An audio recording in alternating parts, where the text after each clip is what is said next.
Navigating Customs with U.S. Fish and Wildlife Service. Welcome to our video on navigating customs with the U.S. Fish and Wildlife Service. In this video, we'll discuss the different regulations you need to be aware of when traveling internationally with wildlife or wildlife products. We'll also provide tips on how to make the process as smooth as possible. The U.S. Fish and Wildlife Service is responsible for enforcing the laws and regulations that protect our nation's wildlife. These laws and regulations apply to both citizens and non-citizens who are entering or leaving the United States. When you're traveling internationally with wildlife or wildlife products, you need to be aware of the following regulations.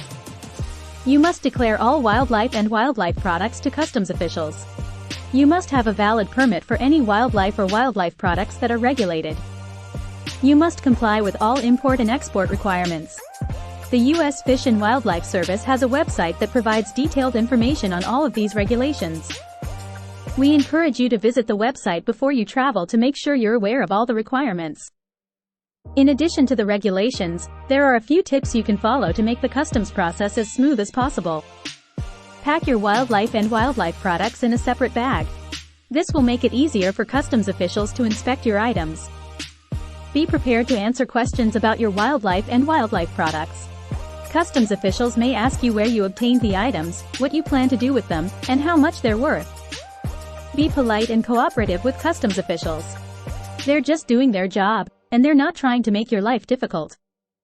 Navigating customs with the U.S. Fish and Wildlife Service can be a daunting task, but it's important to remember that the regulations are in place to protect our wildlife.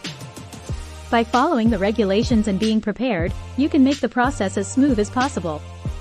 If you have any questions about the regulations or the customs process, please contact the U.S. Fish and Wildlife Service. They're available to help you make sure you're in compliance with the law. Thanks for watching. We hope this video has been helpful.